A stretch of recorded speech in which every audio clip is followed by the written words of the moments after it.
Bismillahirrahmanirrahim. Assalamualaikum warahmatullahi wabarakatuh. Waalaikumsalam warahmatullahi wabarakatuh.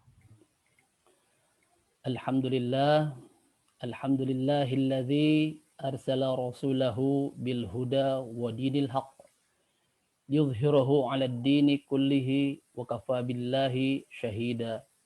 Asyhadu an la ilaha illallah wahdahu la syarikalah wa asyhadu anna Muhammadan abduhu wa rasuluhu la nabiyya ba'dah. Allahumma salli wa sallim wa barik ala Muhammad wa ala alihi wa ashabihi wa man tabi'ahum bi ihsanin ila yaumiddin. Bapak dan Ibu sahabat hijrah, alhamdulillah sepantasnya kita panjatkan puji serta syukur kehadirat Allah Subhanahu wa taala karena malam ini kita dimampukan, dibisakan, dikuatkan oleh Allah sehingga kita mampu hadir kembali untuk melanjutkan menyimak kajian yang akan disampaikan oleh Ustadzuna Abu Aslam hafizahullah taala. Semoga Allah senantiasa menjaga beliau. Malam ini masih dengan tema yang sama dengan pertemuan sebelumnya, melanjutkan tepatnya yaitu sunnah dalam berwudu, masih dalam kitab 1000 amalan dalam sehari semalam. Tanpa panjang lebar agar kajian kita lebih banyak lagi, tafadhol Ustadz untuk dimulai saja. Nah, Bismillah. Assalamualaikum warahmatullahi wabarakatuh. Waalaikumsalam warahmatullahi wabarakatuh. Alhamdulillah. Alhamdulillahi hamdan katsiran tayyiban mubarakan fi kama yuhibbu rabbuna wa yarda. Wa ashhadu an la ilaha illallah wahdahu la syarika lah.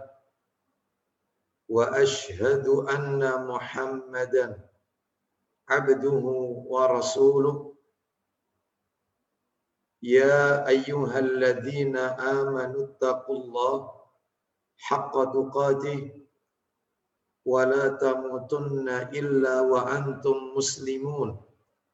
Amma ba'du. Fa inna asdaqal hadisi kitabullah wa khairal hadi hadi Muhammadin sallallahu alaihi wasallam wa syarral umuri muhdatsatuha wa kullu muhdatsatin bid'ah wa kullu bid'atin dhalalah wa kullu dhalalatin finnar. Ikhwan wa akhwati fillah, bapak-bapak, ibu-ibu, kaum muslimin dan muslimah, Majelis Taklim Ashabul Hijrah yang semoga dimuliakan oleh Allah Subhanahu wa taala. Tidak ada kata yang patut kita ucapkan di malam hari ini, 6 Sya'ban 1442 Hijriah atau bertepatan dengan 19 Maret 2021 Masehi, melainkan rasa syukur kita kepada Allah Tabaraka wa Ta'ala atas segala karunia nikmat yang telah Allah berikan kepada kita, sehingga dengan kenikmatan-kenikmatan tersebut kita dipertemukan kembali tetap dalam kajian virtual bersama teman-teman kita Majelis Taklim Ashabul Hijrah. Semoga hadirnya kita dalam thalabul ilmi malam hari ini, duduknya kita pada malam hari ini untuk mendengarkan ayat-ayat Allah, hadis-hadis Nabi Sallallahu Alaihi Wasallam, tercatat di sisi Allah sebagai amal saleh yang bisa memperberat timbangan amal kebajikan kita kelak di yaumil hisab. Dan tentunya kita berdoa kepada Allah Subhanahu wa taala. Semoga Allah senantiasa memberikan keistiqomahan kepada kita untuk melaksanakan amalan-amalan ketaatan kepada Allah khususnya di bulan Sya'ban. Mengapa saya katakan khususnya di bulan Sya'ban? Karena Nabi Shallallahu Alaihi Wasallam beliau menjelaskan tentang salah satu keutamaan di bulan Sya'ban. Kata beliau, turfa'u fihil a'malu ila rabbil alamin. Bulan Sya'ban adalah bulan dilaporkannya, diangkatnya amalan seorang hamba kepada Rabb semesta alam. Jadi bulan Sya'ban adalah bulan pelaporan amal. Pelaporan amal ada yang setahun sekali.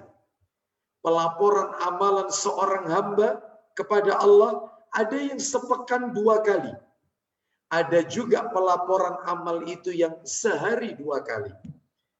Pelaporan amalan seorang hamba di mana malaikat-malaikat pencatat amal akan melaporkan amalan kita kepada Allah Subhanahu wa taala setahun sekali adalah di bulan Sya'ban, di mana hadisnya telah kami singgung tadi dalam nukilan hadis beliau sallallahu alaihi wasallam. Ada juga yang sepekan 2 kali, yaitu hari Senin dan hari Kamis. Maka ketika Nabi ditanya tentang puasa hari Senin, Nabi menjawab, hari Senin adalah hari di mana aku dilahirkan, hari Senin adalah di mana Al-Quran diturunkan, dan hari Kamis, Senin dan Kamis adalah hari di mana amalan seorang hamba diterima oleh Allah Subhanahu wa taala. Makanya Nabi mengatakan tentang puasa Senin dan Kamis, fa'uhibbu an yurfa'a amali wa ana sha'im. Maka aku senang ketika amalku diangkat, dilaporkan kepada Allah, aku sedang dalam keadaan saum, dalam keadaan berpuasa. Maka setiap Senin dan Kamis adalah pelaporan amal. Ada yang pelaporan amal itu sehari 2 kali, yaitu di waktu subuh dan di waktu asar. Malaikat bergantian, malaikat subuh dan malaikat asar, melaporkan seluruh amalan yang kita lakukan, yaitu di muka bumi ini, dilaporkan kepada Rabb semesta alam. Oleh karenanya kita berdoa kepada Allah, semoga seluruh amal kebaikan kita yang kita lakukan di bulan Sya'ban ini, baik yang wajib maupun yang hukumnya sunnah, semuanya diterima dan diridhoi oleh Allah Subhanahu wa taala dan menjadi jalan menuju surganya Allah Subhanahu wa taala. Bapak Ibu kaum muslimin dan muslimah Majelis Taklim Ashabul Hijrah rahimani wa rahimakumullah. Tidak memperpanjang mukaddimah, kita lanjutkan materi kita. Sebagaimana biasa, kajian kita di Majelis Taklim Ashabul Hijrah membahas kitab yang berjudul Aksarum min Alfi Sunnatin fil Yaumi wal Lailah, yaitu kitab yang sudah diterjemahkan dalam bahasa Indonesia lebih dari 1000 amalan sunnah dalam sehari semalam, yang ditulis oleh Syekh Khalid Al-Husainan hafizahullah ta'ala. Adapun pada malam hari ini kita masih masuk di buku tersebut pada sunnah yang nomor 3, yaitu sunnah dalam berwudu. Sunnah dalam berwudu. Hanya saja sebagaimana yang pernah kami sampaikan di awal-awal kajian kitab ini, di buku ini sangatlah ringkas, maka saya tidak selalu merujuk kepada buku tersebut. Tetapi saya harus menukil dari kitab-kitab yang lain untuk menambah perbendaharaan ilmu kita, sehingga kita semakin luas dalam menuntut ilmu tersebut. Baik, kalau tidak salah pada kajian yaitu yang lalu, dan ini adalah pertemuan kita yang ketiga dalam pembahasan sunnah dalam berwudu. Ya, jadi ini episode ketiga malam hari ini. 2 episode yang lalu saya sudah sampaikan ketika kita membahas wudhu, maka ada 6 poin yang akan kita bahas. 6 poin. Dan kalau tidak salah saya sudah menyampaikan 4 poin.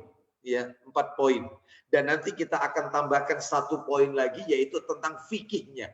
Ya, kita akan masuk kepada fikihnya. Baik, yang pertama adalah tentang definisi wudhu. Kita lewati saja karena definisi secara bahasa etimologi, lughawi sudah kami sampaikan.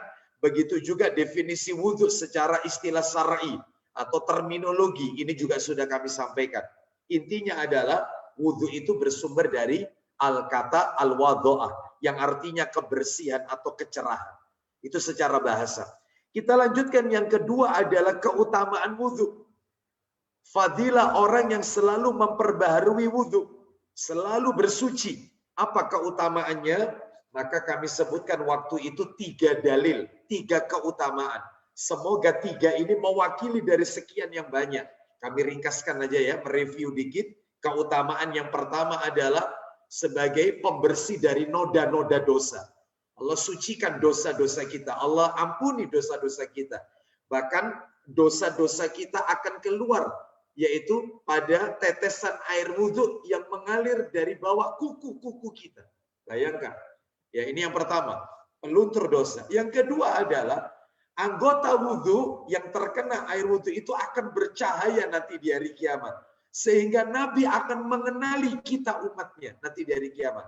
Yang ketiga, yang terakhir adalah bahwasanya orang yang berwudhu dapat mengangkat derajat di sisi Allah Subhanahu wa taala. Saya pernah sampaikan di majelis taklim yang lain, kalau tidak salah beberapa waktu yang lalu. Mungkin di YouTube sudah ada. Tentang menggapai derajat di surga. Menggapai level derajat tingkatan tertinggi di surga. Ternyata di surga itu punya 100 tingkatan, 100 derajat. Yang setiap tingkatan yang pertama dengan tingkatan yang ada di atasnya, seperti orang yang melakukan perjalanan 100 tahun. Berarti surga ini luas. Salah satu amalannya untuk menaikkan level kita, tingkatan kita di akhirat, di surga adalah yaitu suka memperbarui wudhu. Selain menuntut ilmu, banyak ya, ada 15 amalan itu ya. 15 amalan, salah satunya nih, yaitu berwudhu. Jadi orang yang suka berwudhu mengangkat derajat tingkatan sampai di sisi Allah Subhanahu wa taala. Baik. Jadi ini 3. Sebenarnya masih banyak keutamaannya. Materi yang berikutnya Bapak Ibu, materi yang ketiga. Dan ini kalau tidak salah yang terakhir kemarin yang saya sampaikan. Oh bukan yang terakhir ini. Yang ketiga adalah tentang kondisi atau waktu disyariatkannya kita untuk berwudhu. Kapan saja kita ini disyariatkan untuk berwudhu. Ternyata kami sampaikan waktu itu ada 13 keadaan. Saya ringkas saja ya. Kapan saja kita disuruh wudhu ini. Tanpa saya bacakan dalil. Karena ini sifatnya hanya mengulang ini ya. Hanya mengingatkan aja. Yang pertama, ketika hendak pergi ke masjid. Berarti dari rumah dia sudah bersuci ke masjid. Yang kedua, ketika akan membaca Al-Quran. Itu lebih utama tentunya. Itu ada ya dalilnya.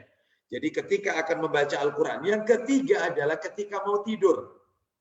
Hendak tidur. Ya. Yang keempat, ketika bangun tidur. Berwudu. Ya.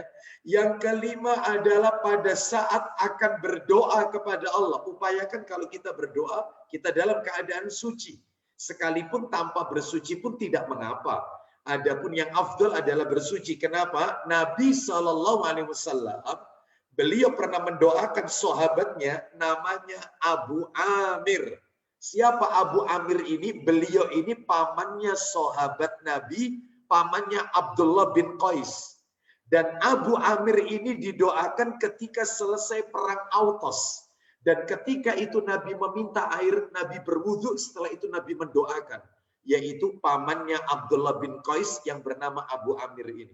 Berarti kalau begitu ketika yaitu akan berdoa, maka lebih utama kita bersuci. Ini yang kelima. Yang keenam, setelah makan daging onta. Setelah makan daging onta. Ada yang bertanya, lalu bagaimana dengan minum susu onta? Saya bacakan ada riwayat ini. Disampaikan yaitu di dalam hadis riwayat Imam Ahmad. Nabi mengatakan tawadda'u min albanil ibil. Berwuduklah dari susu onta. Dan hadis ini disahihkan oleh sebagian ulama. Sehingga makan daging onta, minum susu onta, kita harus wuduk lagi. Kenapa? Karena tempat kandang onta adalah sarang jin. Ya. Sehingga dikhawatirkan kita terkena pengaruhnya. Adapun setelah memakan daging ayam atau daging kambing, ya maka dalam hal ini tidak perlu kita berwudu ya. Yang berikutnya yang ketujuh setelah muntah. Setelah muntah yaitu berwudu. Yang kedelapan adalah setelah jima. Ya. Yang ke-9, maaf, jika ingin mengulangi jima, gitu ya, maka wudhu dulu. Sebagaimana Nabi dalam semalam mendatangi istri-istrinya, yaitu Nabi pernah mendatangi istri-istrinya cukup dengan 1 kali mandi, tapi setiap kali Nabi yaitu akan mendatangi istri berikutnya dalam semalam itu, yaitu beliau berwudhu setelah dijima pergi ke rumah istri Nabi yang lain, lalu kemudian setelah itu wudhu lagi, lalu pergi, begitu seterusnya. Ya, jadi Nabi pernah melakukan dalam semalam itu, yaitu menjima 9 istrinya. Nah, ini disebutkan di dalam hadis Abu Dawud. Dan Nabi cukup mandi sekali, yaitu di akhir saja setelah selesai. Kita lanjutkan yang ke-10 setelah mengantarkan jenazah. Setelah mengantarkan jenazah. Kalau setelah memandikan jenazah kita mandi, ya. Tetapi kalau kita hanya mengantarkan saja maka kita cukup berwudu. Yang ke-11 ketika saat menjenguk orang sakit dengan memercikan air wudhu kita kepada orang yang sakit atau orang yang pingsan. Ya. Jadi ketika menjenguk orang sakit, katanya Nabi dalam satu hadis yang sahih dikatakan orang itu kalau keluar rumahnya untuk menjenguk saudaranya yang sakit dalam keadaan suci, 70.000 malaikat mendoakan dia. Kalau menjenguknya di pagi hari didoakan sampai sore. Kalau menjenguknya itu sore didoakan sampai pagi. Didoakan apa? Didoakan ampunan. Bayangkan, 70.000 malaikat. Ini fadilahnya kalau menjenguk orang sakit dalam keadaan suci. Yang berikutnya yaitu yang ke-12 sebelum mandi besar, sebelum mandi janabah. Karena salah satu ritual mandi besar itu adalah wudhu terlebih dahulu. Dan yang terakhir ke-13 saat akan sholat. Jelas. Sebab Nabi bersabda, la tuqbalu sholatun bi ghairi tuhurin wala sadaqatun min ghululin. Ini riwayat Muslim. Kata Nabi, tidak diterima sholat seseorang tanpa bersuci. Dan tidak diterima sedekah seseorang yang berasal dari tindak kejahatan. Seperti hasil mencuri, hasil menipu, hasil korupsi, hasil merampok, hasil judi, ia sedekahkan di jalan Allah. Tidak diterima oleh Allah. Innallaha ta'ala thayyibun la yaqbalu illa thayyiban. Allah itu baik dan tidak mau menerima kecuali yang baik-baik. Ya, baik. Sekarang kita lanjutkan materi terakhir tentang tata cara wudhu. Saya tidak akan mengulang, intinya sudah kami praktekkan waktu itu, sekalipun secara sederhana waktu itu ya. Baik, sekarang kita masuk materi yang kelima. Materi yang kelima saya akan tampilkan di layar, ini layar share screen ya, materi kita. Nah ini kita akan tampilkan ya, ini materinya Bapak Ibu sekalian. Kita awali dari atas ya, kita awali dari atas. Ya ini ya. Jadi ini sudah selesai definisi keutamaan, kondisi atau waktu disunahkan untuk berwudu sudah, kaifiyah wudu sudah, kita tarik ke bawah saja. Nah ini sekarang. Yang kelima pembatal wudu. Apa yang menyebabkan wudu kita ini menjadi batal? Nah, ternyata pembatal wudu itu ada, yaitu 7. Ada 7. Ya. Pembatal wudu ada 7. Apa saja harus kita ketahui ini. Yang pertama, keluarnya sesuatu, dari kubul atau dubur. Kubul bagian depan kita atau dubur bagian belakang kita. Atau buang angin. Ya, seperti itu. Atau ketika dia mengeluarkan hadas, gitu ya. Maka dia batal wudunya, harus wudhu lagi. Mana dalilnya? Kita dengarkan dalilnya. Sesuatu yang keluar dari bagian depan kita. Apa bagian depan kita itu? Contohnya, maaf. Yang keluar dari bagian depan kita adalah yaitu buang air kecil, ya. Terus kemudian mengeluarkan madhi, ya, mengeluarkan mani, ya. Seperti itu bagian depan. Adapun kalau bagian belakang yaitu buang angin, ya, dan seterusnya. Itu baik. Kita lihat ini, mana dalilnya? Dalilnya silakan bisa dibuka, saya beri beberapa dalil. Silakan, ya di sini ada saudara kita, Ustadz Abu Ezif di sini hadir. Bisa dibantu Abu Ezif, ya mungkin dalil-dalilnya mungkin bisa dibacakan atau yang lain, monggo. Suratnya dulu, Al-Quran dulu, kita kasih dalil dalam Al-Quran. surat Al-Maidah. Quran surat nomor 5 Al-Maidah ayatnya ayat 6. Al-Maidah ayatnya ayat 6. Allah Subhanahu wa taala berfirman, "Ya ayyuhalladzina amanu idza qumtum ila salati faghsilu wujuhakum wa aydiyakum ilal marafiqi wamsahu bi ru'usikum wa arjulakum ilal ka'bain." Ya, wa in kuntum junuban fatahharu wa in kuntum marda aw ala safarin aw jaa ahadum minkum minal ghaiti aw lamastumun nisa. Ya, ila akhir ayat. Silakan baca artinya.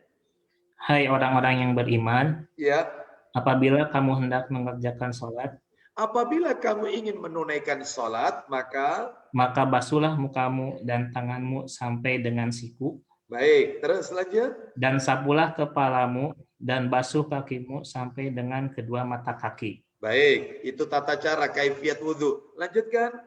Dan jika kamu junub, Baik, maka junub mandilah. berarti mengeluarkan sesuatu dari bagian depan kita. Junub, ya. Maka mandilah. Terus jika kamu sakit, lanjut. Dan jika kamu sakit atau dalam perjalanan, Ya, atau kembali dari tempat buang air, atau menyentuh perempuan, lalu Stop. kamu tidak memperoleh air, ya, kamu sakit atau misalnya kamu dalam keadaan safar perjalanan atau kembali dari tempat buang air hajat, buang air, ya, tempat buang hajat. Maka dalam hal ini berarti dia telah mengeluarkan sesuatu dari belakang kita, ya. Atau menyentuh perempuan. Yang dimaksud dengan lamastumun nisa, menyentuh perempuan di sini adalah jima. Dan jika kamu tidak memperoleh air untuk berwudu atau mandi, maka silakan maka bertayamumlah dengan tanah yang baik atau debu bersih. yang baik atau suci. Teruskan, usaplah caranya. Sapulah mukamu dan tanganmu dengan tanah itu. Baik, teruskan tangan di sini. Allah tidak hendak menyulitkan kamu, ya, tetapi Dia hendak membersihkan kamu dan menyempurnakan nikmat-Nya bagimu supaya Agar- kamu bersyukur. Baik, jadi yang dimaksud dengan menyapu wajah dan menyapu tangan di sini ketika tayamum adalah yaitu ketika menyapu tangan cukup di bagian punggung tangan sampai di pergelangan. Jadi tidak sampai ke siku, itu tayamum. Adapun yang bagian telapak tangan maka tidak perlu diusap. Karena apa? Karena kita sudah tempelkan telapak tangan itu ke permukaan yang ada debunya. Sehingga cukup diusap bagian punggungnya saja. Sekali yang kanan, sekali yang kiri. Selesai. Jadi setelah wajah sekali, punggung kanan satu kali, punggung tangan kiri satu kali. Suci, tayamum, sakit misalnya. Yang apabila kita kena air akan memperlambat penyembuhan sakitnya. Atau semakin parah sakitnya. Atau luka itu tidak akan kering karena terkena air. Maka cukup tayamum. Atau di perjalanan tidak ada air, musafir. Cukup tayamum. Baik. Jadi Allah yaitu tidak menyulitkan kita. Allah itu senang dengan yang mudah. Allah itu suka memberikan rukhsah, keringanan-keringanan kepada kita. Ya. Baik, kita lanjutkan sekarang. Kita tambahkan dalil. Ayo dibuka Sahih Bukhari. Sahih Bukhari-nya dibuka. Nomornya 96. Sahih Bukhari nomor 96. Saya bacakan ya. An Abi Hurairah radhiyallahu an yaqulu qala Rasulullah sallallahu alaihi wasallam la tuqbalu salatu man ahdasa hatta yatawaddaa. Qala rajulun min hadari mauta mal hadasu ya Aba Hurairah. Qala fusaun au duratun. Silakan. Abu Hurairah radhiyallahu anhu mengatakan bahwa Rasulullah SAW bersabda, Apa isi sabdanya? Silakan. tidak diterima sembahyang orang yang berhadas kalau dia tidak berwudu. Tidak diterima sholat orang yang berhadas kalau dia tidak berwudu. Orang itu tanya apa? Silakan. Apakah hadas itu, hai Abu Hurairah? Laki-laki itu tanya kepada Abu Hurairah, hadas itu apa sih? Hadas itu apa? Jawabannya Abu Hurairah. Silakan. Kentut, tidak berbunyi atau berbunyi. Baik, buang angin, baik yang buang angin yang berbunyi maupun yang tidak berbunyi, itu hadas. Sekarang saya ingin sampaikan kepada Bapak Ibu, ini agak sedikit melebar dikit ya. Lalu apa kalau begitu perbedaannya dengan najis? Hadas dengan najis, apa bedanya? Najis apa, hadas apa? Apa perbedaannya? Baik, Bapak Ibu mungkin bisa diingat atau mungkin bisa dicatat, boleh. Apa sih perbedaannya hadas dengan najis? Kalau najis itu sesuatu yang dianggap kotor. Sesuatu yang dianggap kotor oleh orang yang memiliki oleh orang yang memiliki tabiat yang baik. Ya. Jadi dan selalu menjaga kebersihan. Saya ulang, najis itu adalah sesuatu yang dianggap kotor oleh orang yang memiliki tabiat yang baik dan selalu menjaga dirinya dari kebersihan. Menjaga dirinya dari sesuatu yang kotor. Jadi dia berusaha untuk bersih terus. Nah, ini namanya yaitu najis, sesuatu yang dianggap kotor oleh orang yang memiliki tabiat yang baik. Adapun kalau hadas itu menunjukkan tentang keadaan diri seseorang. Nanti contoh-contohnya lebih jelas ini. Jadi kalau hadas menunjukkan keadaan diri seseorang. Kita kasih perbedaan yang lain. Ulama yang lain mengatakan, ya, jadi kata para ulama, pakaian kalau terkena najis, ya, seperti apa pakaian terkena najis?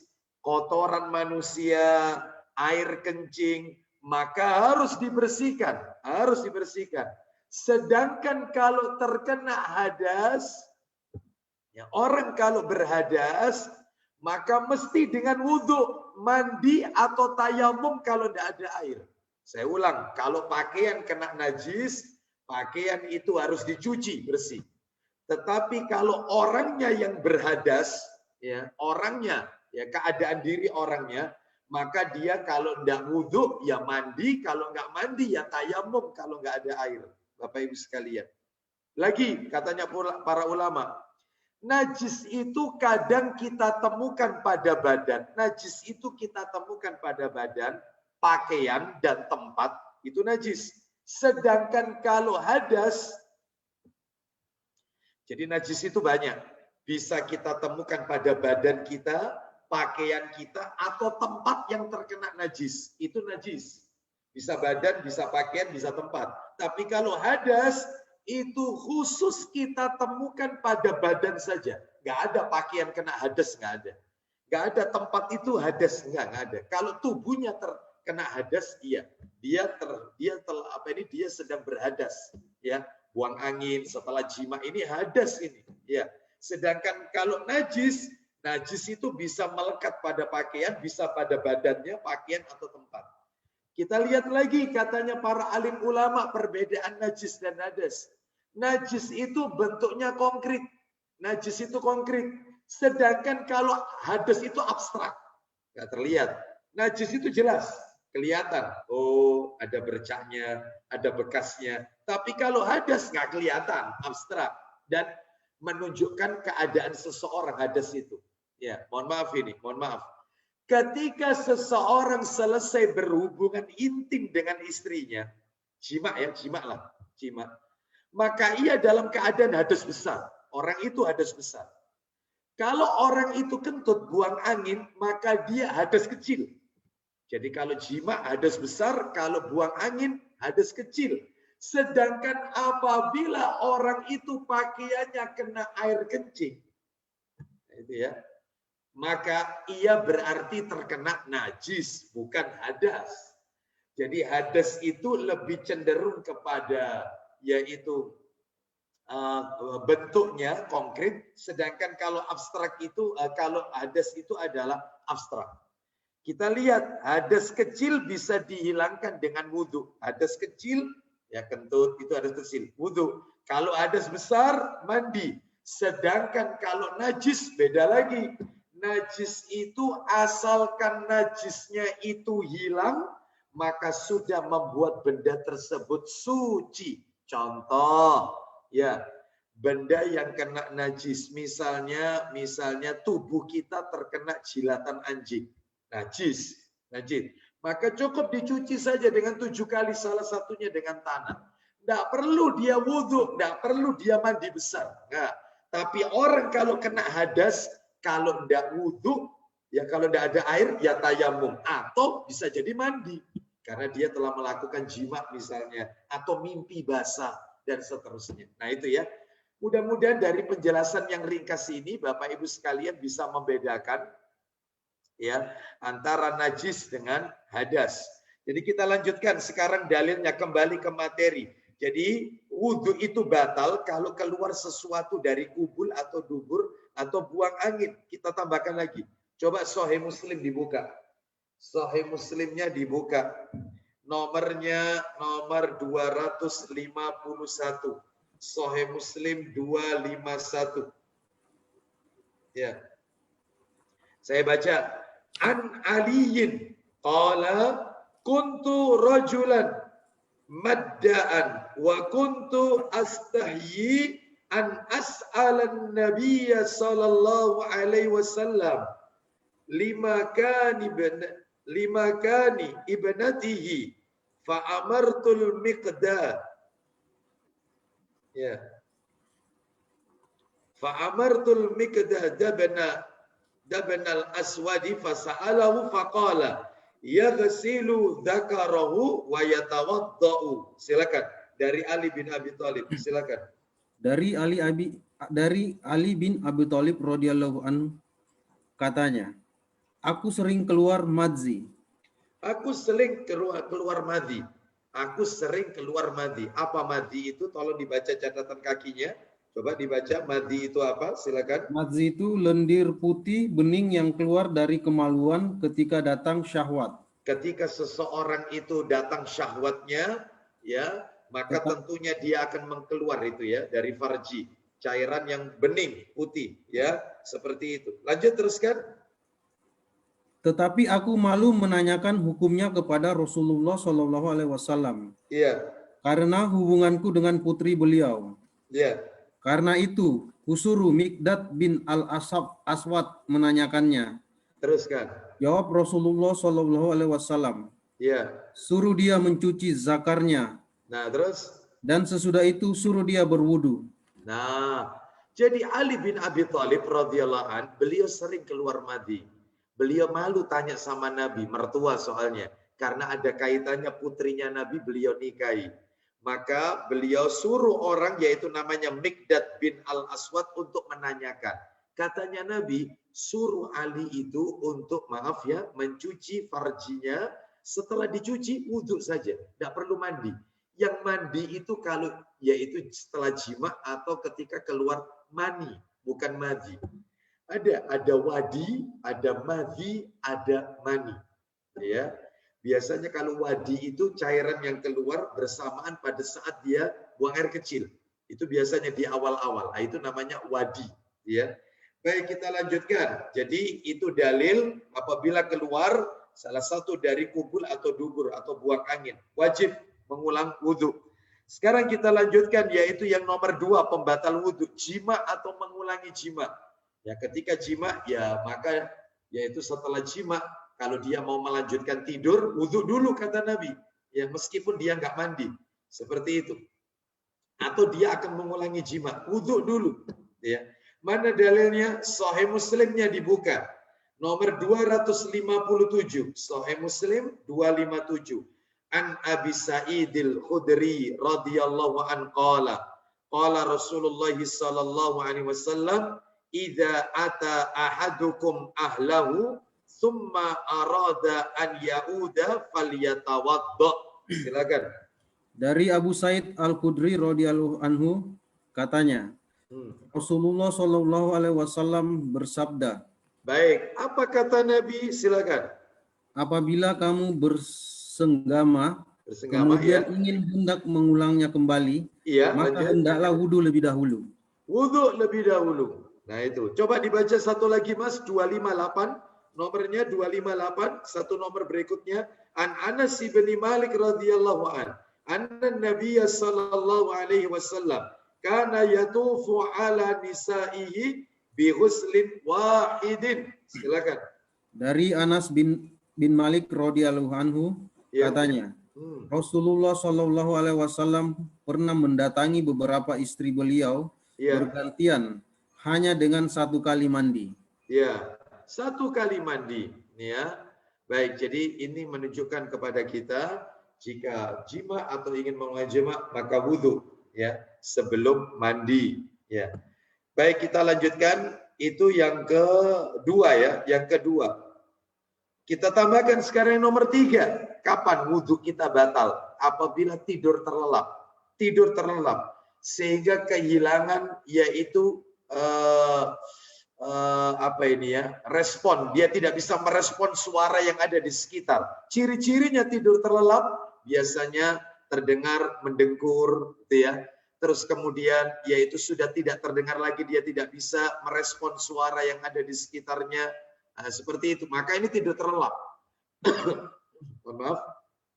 Tetapi kalau tidurnya tidur terjaga, artinya mata terpejam, telinga masih bisa mendengar suara yang ada di sekitar, maka dalam hal ini tidak perlu mengulangi wudhu.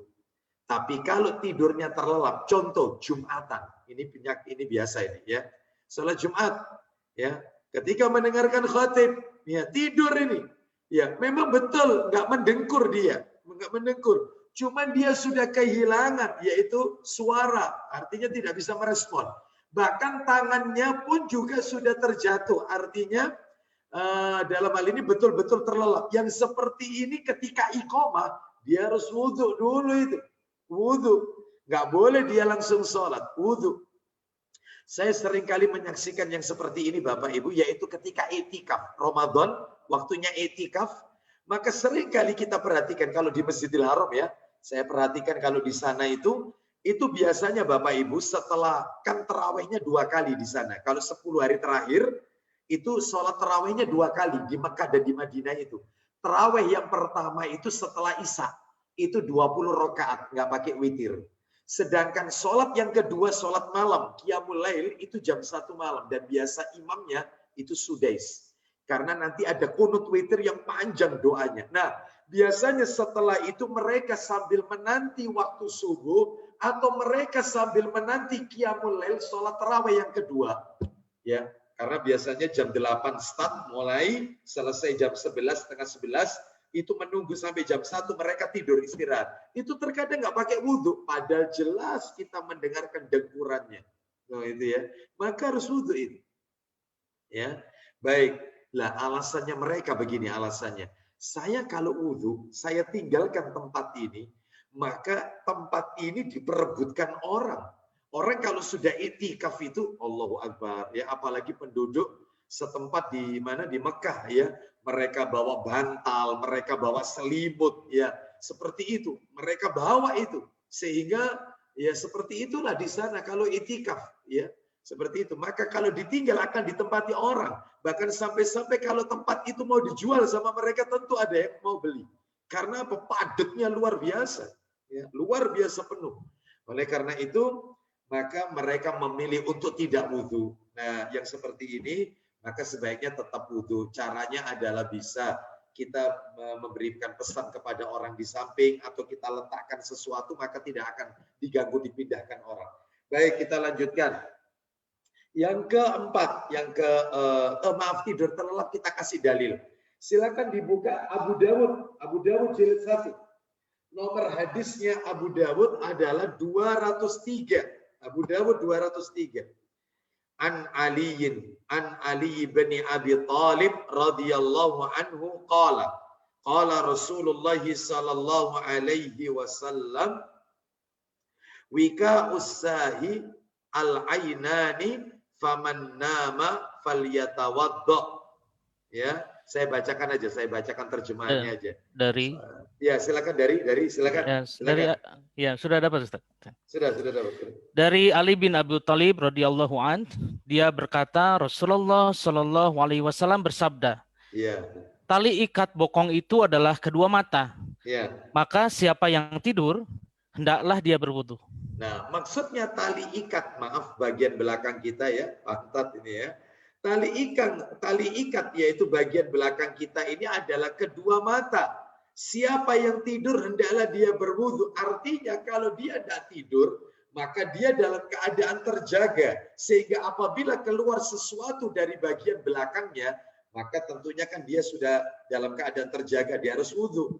Lah, ini dalam keadaan yaitu tidur. Tanpa dia sadari kalau tidurnya terlelap, maka dia harus wudu. Karena dia mungkin tidak mengetahui apa yang telah dia keluarkan dari bagian belakangnya. Ya. Baik, jadi itu yang ketiga. Yang keempat, menyentuh kemaluan secara langsung tanpa pembatas. Kulit bertemu kulit, kecuali kalau ada pelapis. Misalnya kita memakai handuk, lalu tanpa kita sadari kita memegangnya, tapi ada pelapis handuk, maka nggak apa-apa, tidak batal. Yang membatalkan adalah kulit dengan kulit. Nah ini batal, ini batal. Ya. Jadi mana dalilnya? Dalilnya adalah Abu Dawud. Abu Dawud yaitu dalilnya nomor 181. Abu Dawud 181. An Urwah, silakan baca. Dari Urwah, dia berkata, Iya. Aku pernah menghadap kepada Marwan bin Hakam, maka kami menyebut-nyebut sesuatu yang mengharuskan berwudu. Lalu Marwan berkata, apa katanya? Karena menyentuh kemaluan.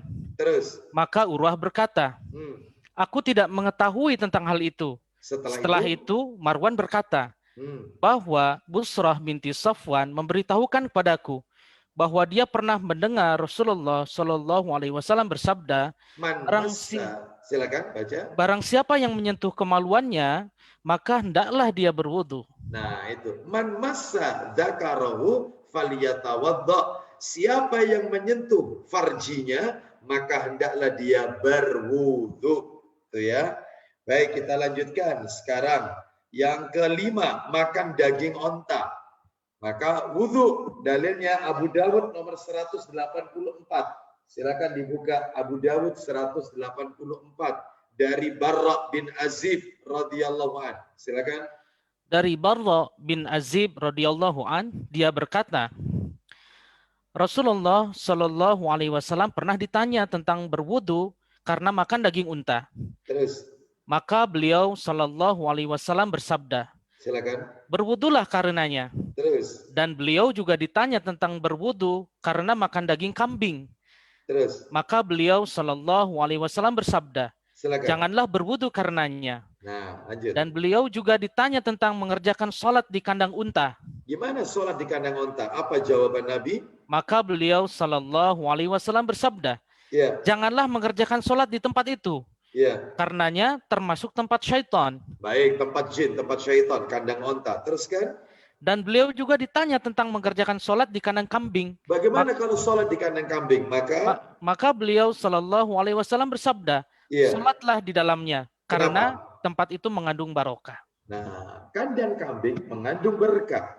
Makanya Nabi mengatakan dalam riwayat yang lain, ittakhidhi ghanaman fa inna fiha barokah. Peliharalah kambing, karena memelihara kambing itu mengandung berkah. Bahkan seluruh para nabi dan rasul pengembala kambing. Seluruh nabi dan rasul pengembala kambing. Kenapa? Ada hikmahnya. Karena hewan, satu-satunya hewan yang susah diatur itu kambing. Kambing susah diatur. Ya, kalau onta mudah diatur. Kita lihat tempat penyembelihan onta yang ada di Mekah. Cukup dipegang tali kekangnya itu, kepalanya dihadapkan ke arah kiblat, maka penyembelihnya cukup menusukkannya, yaitu ke bagian tembolok yang bagian bawahnya. Jadi onta kalau disembelih dalam keadaan berdiri, beda dengan sapi dan kambing, harus ditidurkan, direbahkan. Karena itu syariatnya memang. Justru kalau onta ditidurkan, itu akan menyakiti onta itu. Begitu juga sapi dan kambing disembelih dalam keadaan berdiri, akan menyakitinya, maka direbahkan. Maka onta begitu, sapi lihat, talinya Anda pegang, Anda bawa kemana aja ikut. Kambing, Anda pegang, Anda tarik, wah akan berontak dia. Seakan-akan Nabi mengajarkan kepada kita, sebelum kita berhadapan dengan umat ini, kita harus sabar dengan hewan yang satu ini, yaitu kambing. Jadi kalau ada ini teman-teman Ashabul Hijrah yang susah gitu dinasehati ya, kira-kira ya harus sabar ya. Saya nggak bilang kayak kambing kan gitu ya, harus sabar gitu ya. Baik, kita lanjutkan. Adminnya harus sabar. Kita lanjutkan, bahkan daging onta termasuk susu onta, ya batal. Yang keenam yaitu kapan wudhu kita batal. Yang keenam yaitu darah istihadah, mengeluarkan darah istihadah batal. Mana dalilnya? Sahih Muslim nomornya 703, Muslim 703. Ya, Sahih Muslim nomornya 703. Kita dengarkan bersama-sama tentang istihadah. Ya, silakan yang sudah ketemu ya dibaca. Dari Abdullah bin Syaki al-Huwail radhiyallahu anhu ya, Ustaz. Ya, betul. Dari Abdullah bin Syaki al-Huwail radhiyallahu anhu katanya. Sebentar. Bukan nomor 703 itu. Bukan. Jadi kalau istihadah, mohon maaf, saya ralat penomoran hadisnya. Istihadah itu Bapak Ibu ada di dalam hadis riwayat Muslim, ya. Nomor hadisnya, nah itu ada di nomor 282. Maaf, 282. Kalau tadi 703 itu tentang sholat malam, ya. 282. Kita lihat. Nah, silakan baca. Dari Aisyah, baca radhiyallahu anha. Ya, silakan. Dari Aisyah radhiyallahu anha katanya. Iya. Fatimah binti Hubais datang kepada Nabi Shallallahu alaihi wasallam bertanya. Ya, silakan. Katanya, "Aku ini seorang wanita yang selalu istihadah. Ya, terus. Apakah aku boleh meninggalkan sholat?" Apakah boleh aku meninggalkan sholat karena aku ini istihadah? Darah yang keluar di luar kebiasaan wanita, di luar haid. Lanjut teruskan. Jawab Nabi Shallallahu alaihi wasallam, "Tidak. Ya. Istihadah itu suatu penyakit, bukan haid. Ya. Kalau datang masa haidmu, boleh tinggalkan Ya. sholat selama masa haid itu. Dan bila sudah habis haidnya, mandi dan sholatlah kembali." Ya. Baik, jadi seperti itu istihadah di luar, ya. Istihadah itu di luar kebiasaan, darah yang keluar, ya. Lalu bagaimana dengan keputihan? Nah, ini bercabang nomor 6 ini. Bagaimana dengan keputihan? Wanita yang keputihan, apakah itu najis? Maka saya akan sampaikan pendapat yang paling kuat dari para ulama. Ya, memang ulama beda-beda nih, panjang pembahasannya. Ringkasnya saja Bapak Ibu ya. Karena kita menghemat waktu ini, maka keputihan menurut pendapat yang kuat adalah bahwasanya keputihan bagi wanita yaitu hukumnya tidak najis. Ya, keputihan yaitu bahwa tidak ada dalil yang tegas, yang menunjukkan keputihan bagi wanita itu hukumnya najis. Tidak ada. Sementara hadis yang diriwayatkan oleh Bukhari, ya, yang ada pernyataan dia harus berwudu sempurna dan mencuci kemaluannya, tidak menunjukkan dengan tegas bahwa mencuci kemaluan dalam kasus keputihan disebabkan keputihan. Tidak. Namun bisa juga dipahami karena madi yang keluar, maka dia harus wudu, ya, seperti itu. Maka dapat disimpulkan juga oleh para alim ulama, ya, keputihan yang ada di organ reproduksi wanita statusnya adalah suci, Bapak Ibu sekalian. Di samping itu, cairan keputihan yang keluar dari organ reproduksi wanita hal yang wajar yang terjadi pada masa yang silam. Meskipun demikian, kita tidak jumpai ada satupun riwayat dari para sahabat Nabi dari kalangan kaum wanita yang menanyakan hal itu kepada Nabi. Keputihan itu lumrah bagi wanita.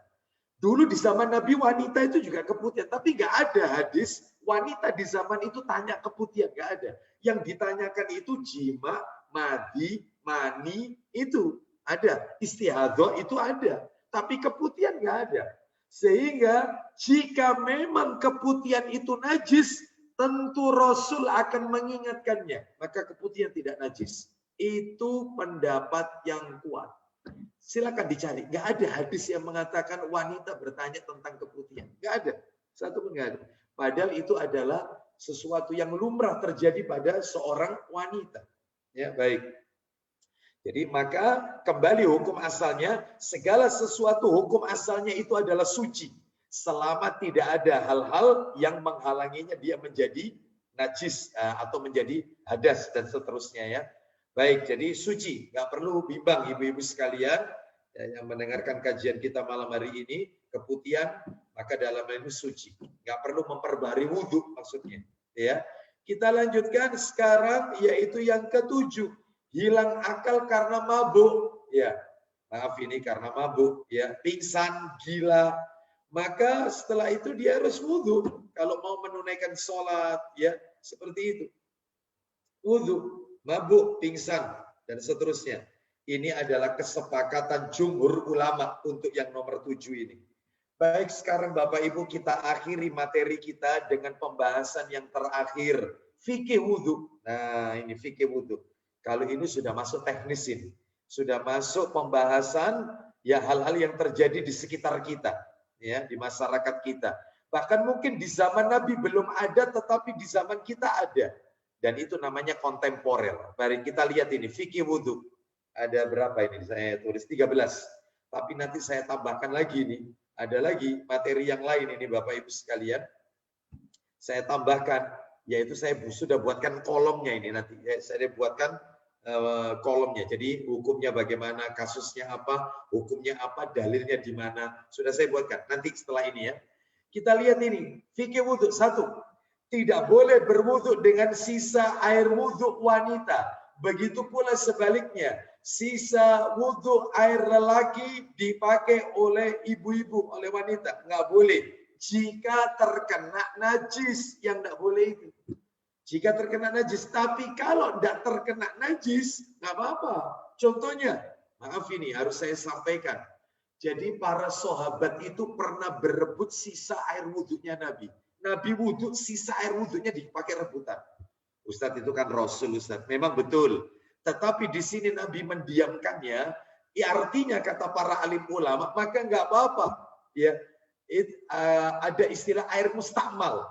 Ya. Air bekas sisa wudhu orang lain, maka nggak apa-apa. Asalkan tidak ada najisnya. Boleh seperti itu. Contoh lagi, disebutkan di dalam riwayat, apabila air itu sedikit, dipakai oleh saudara kita, air itu, maka kita boleh berwudhu dengan mengambil air wudhu yang melekat pada tubuh saudara kita tadi. Asalkan sesama jenis ya, laki-laki dengan laki-laki, wanita dengan wanita. Itu. Jadi kita ambil, misalnya di tangannya itu ada sisa airnya menempel, kita ambil untuk kita usapkan di wajah kita. Karena air terbatas, nggak apa-apa. Berarti boleh menggunakan sisa, boleh. Maka kadang ada orang itu yang ragu-ragu, ada orang itu yang was-was. Contoh, ada orang bilang begini sama saya, Ustadz, saya itu kan ngambil ini Ustadz, ngambil air itu bukan dari keran Ustadz, tetapi dari bak mandi. Ya, saya ambil dengan gayung Ustadz, lalu kemudian saya berkumur. Setelah berkumur Ustadz, saya ngambil air lagi untuk membasuh wajah.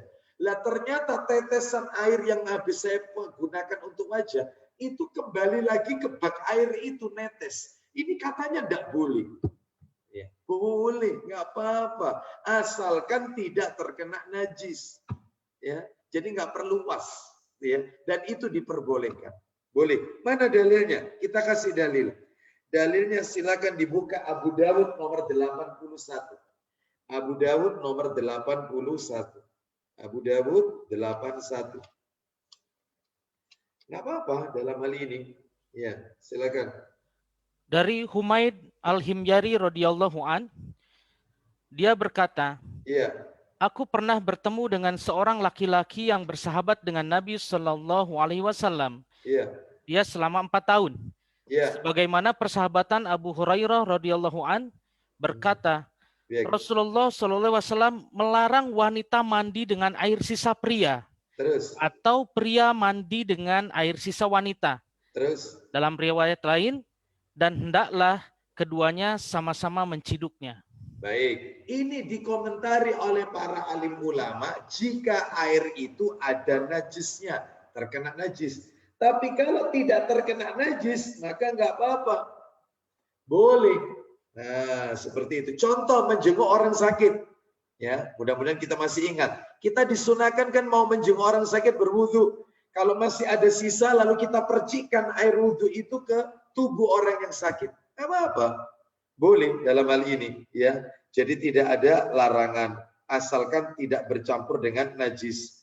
Itu pendapat yang kuat yang pernah saya baca. Nomor 2, ini. Larangan sengaja meninggalkan bacaan bismillah ketika memulai wudhu. Sengaja loh ya. Kecuali kalau lupa. Kalau lupa ini ya. Rabbana la tu'akhidna in nasina au akhtana. Ya Rabb, janganlah engkau hukum kami atas lupa, khilaf, lalai kami. Jangan dihukum ya Allah. Karena namanya lupa. Ya. Tetapi kalau sengaja dia nggak baca. Sengaja. Berarti mengkondisikan ini ya. Bukan terkondisikan. Sengaja. Maka nggak boleh ini. Mana dalilnya? Dalilnya di dalam Sahih Targhib wa Tarhib. Jilid 1 nomor 203. Ayo bisa dibuka nomor 203. Sahih Targhib wa Tarhib. Nomornya 203. Kita dengarkan dari Abu Hurairah radhiyallahu anhu. Dia berkata Rasulullah SAW bersabda, la salata liman la wudu'a lahu wa la wudu'a liman lam yadhkur ismallahi alaihi. Silakan. Dari Abu Hurairah radhiyallahu an, dia berkata Rasulullah Shallallahu alaihi wasallam bersabda. Apa isi sabdanya? Tidak ada solat bagi yang tidak mempunyai wudu dan tidak ada wudu bagi yang tidak menyebut nama Allah atasnya. Baik. Berarti kalau begitu baca bismillah ketika mau wudhu itu hukumnya wajib atau sunnah Ustaz? Ada yang tanya nih.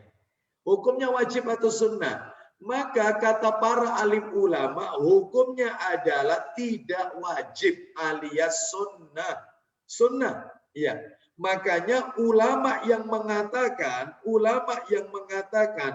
bahwasannya membaca bismillah ketika akan wudhu itu hukumnya sunnah. Ya, mereka diantaranya adalah para ulama yang mengatakan ini adalah Syekh bin Baz rahimahullah. Maka ketika masuk kamar mandi, masuk toilet, ya, masuk kamar mandi, ya, yaitu bagaimana ini hukumnya? Dibaca atau tidak? Karena masuk toilet, buang hajat ini, katanya nggak boleh menyebut nama Allah di tempat buang hajat. Menurut jumhur ulama, boleh tidak membaca bismillah. Nggak usah baca bismillah kalau masuk kamar mandi. Karena hukumnya itu sunnah. Ini menurut jumhur ulama. Jumhur ulama ini. Karena hukumnya sunnah. Kalau wajib harus dibaca tentunya. Maka kalau masuk toilet, maka nggak usah baca. Ada ulama yang lain. Syekh Utsaimin rahimahullah. Beliau mengatakan, beliau ada di tengah-tengah ini. Tetap dibaca tapi di hati. Kalau masuk kamar mandi.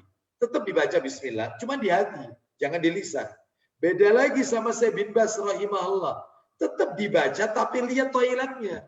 Kalau toiletnya itu terhindar dari najis, toilet yang kering, tidak ada bau nggak sedap, baunya wangi toiletnya, bersih toiletnya, nggak ada najis, maka nggak apa-apa baca bismillah. Tetapi kalau toiletnya ini kotor, bau dan seterusnya, maka sebaiknya bacanya di luar kamar mandi, di luar toilet.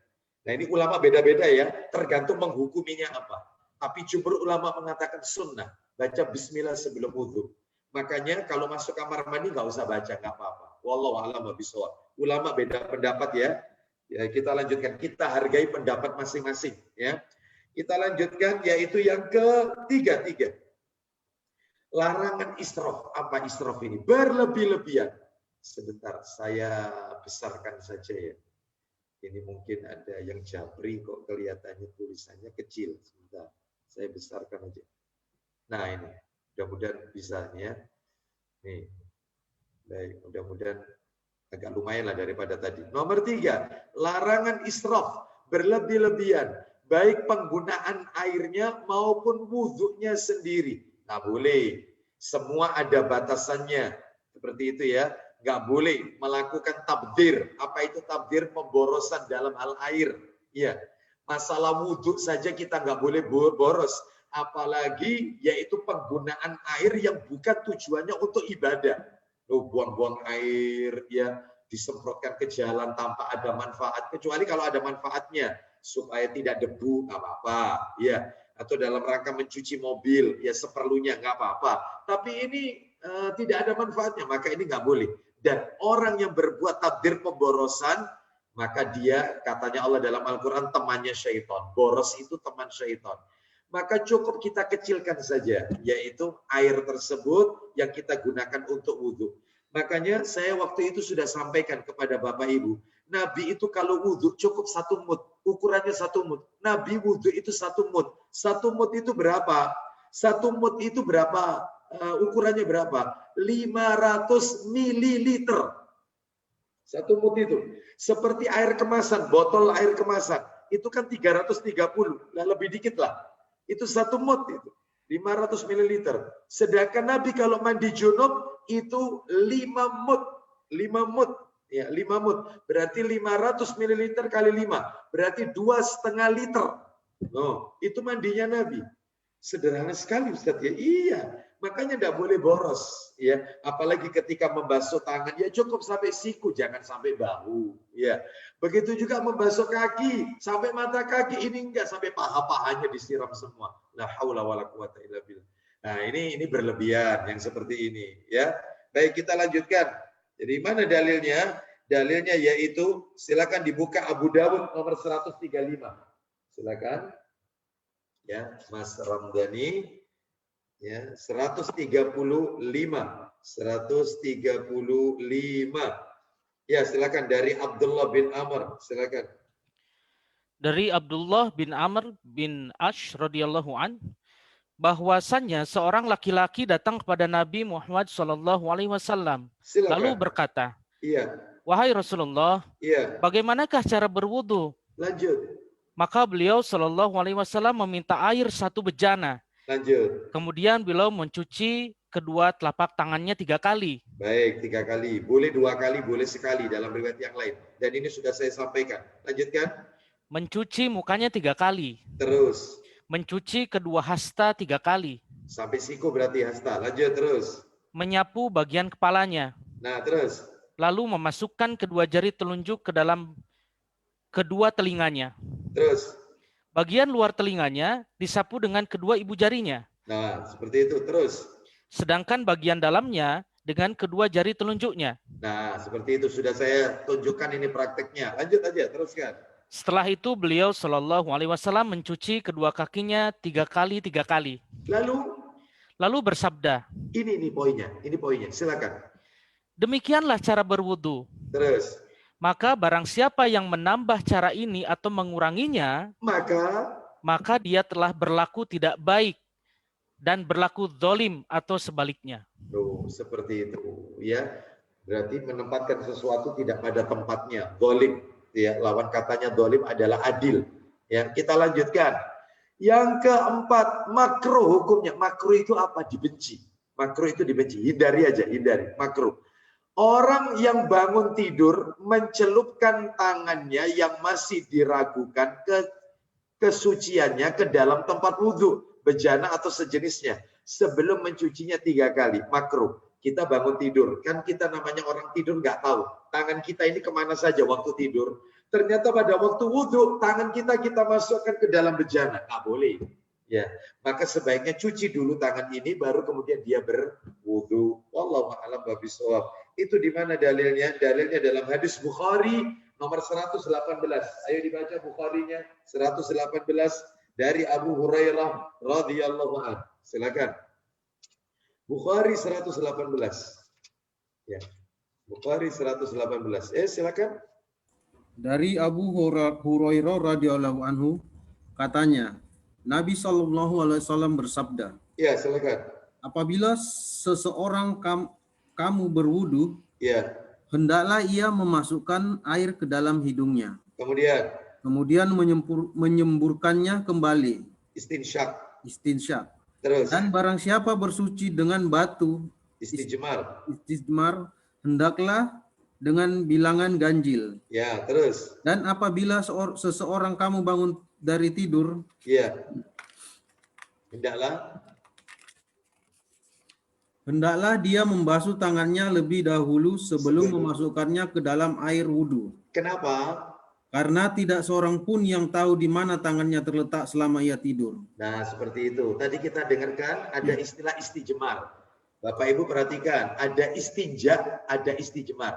Istinja itu bersuci dengan air.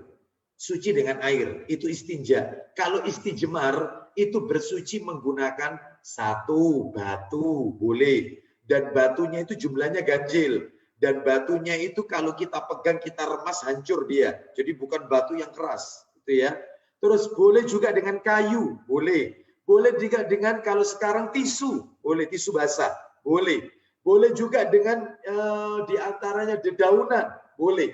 Itu namanya istijmar. Iya. Yang tidak boleh itu adalah dengan tulang, dengan kotoran hewan yang telah mengeras, itu nggak boleh. Seperti itu, ya. Jadi itu ada anunya itu, dalil atau penjelasannya. Kita lanjutkan. Jadi tolong dipahami istinja dengan air, kalau istijmar dengan selain air. Kita lanjutkan sekarang dengan kain juga boleh. Kita lanjutkan yang nomor 5. Larangan memperbarui wudhu karena ragu hingga ia yakin benar wudhunya telah batal. Seperti adanya suara dan bau. Ada orang itu yang was-was. Wudhuku batal enggak ya? Maka caranya, kamu tadi buang angin tidak? Aku enggak tahu. Lah kamu bau tidak? Enggak bau. Kamu mendengar suaranya tidak? Enggak, selesai, enggak usah. Seperti itu. Ya, enggak usah wudhu lagi. Sudah, tetap suci. Iya. Aku tadi dengar si suara, cuma enggak bau. Ada suara tapi enggak bau. Ya sama saja, batal. Ya, seperti itu. Ada juga yang enggak ada suara tapi, waduh itu lebih dahsyat. Ya, itu bau juga ada. Ya, maka batal harus wudhu. Mana dalilnya untuk yang nomor 5 ini? Dalilnya adalah Tirmidzi nomor 74. Tirmidzi jilid 1. Yang bawa Tirmidzi. Sunan Tirmidzi nomor 74. Kitab Sahih Sunan Tirmidzi. Nomornya 74. Silakan Ustadz Ramdhani. Ya, dibaca. Dari orang terakhir, Suhail bin Abu Salih. Dari ayahnya, dari Abu Hurairah. Silakan. Dari Abu Hurairah radhiyallahu an bahwa Rasulullah Shallallahu alaihi wasallam bersabda, La wudhu'a illa min sautin aw rihin. Silakan. tidak ada wudhu kecuali karena suara atau angin, bau. Nah, itu ya, nggak ada wudhu kecuali kalau ada suara atau bau. Kalau nggak terdengar dan tidak tercium, ya sudah, wudhunya sah, nggak perlu diulang lagi. Nomor 6, orang yang sakit. Nah ini, orang yang sakit boleh bertayamum dan boleh ditayamumkan oleh orang lain. Boleh. Hal ini dikarenakan tidak bisa bersuci dengan air. Baik karena takut atau membahayakan jiwa, bisa jadi. Atau merusak salah satu anggota tubuhnya, bisa. Atau timbul rasa sakit kalau kena air, makanya tayamum. Atau juga karena ketidakmampuannya. Atau memperlambat kesembuhannya. Semua ada sebabnya. Boleh dengan tayamum. Bahkan Nabi pernah di musim dingin, Nabi nggak wudhu. Yaitu Nabi cukup tayamum. Jadi Nabi maafin ya, maaf. Nabi setelah menjima istrinya, mestinya kan wudhu. Kalau mau melanjutkan tidur. Ya, ternyata karena musim dingin di kota Madinah, Nabi menempelkan tangannya ke salah satu dinding rumah beliau, lalu diusapkan ke wajah sama kedua punggung telapak tangan beliau, punggung tangan beliau. Kanan satu kali, kiri satu kali. Dan beliau tidur, melanjutkan tidurnya. Nggak apa-apa. Ya, seperti ini. Karena apa? Karena khawatir kedinginan. Demam, menggigil. Nah, seperti itu boleh. Tayamum. Boleh ditayamumkan orang lain. Misalnya ada saudara yang sakit, maka kita tayamumkan. Yaitu wajahnya dan punggung tangannya. Seperti itu.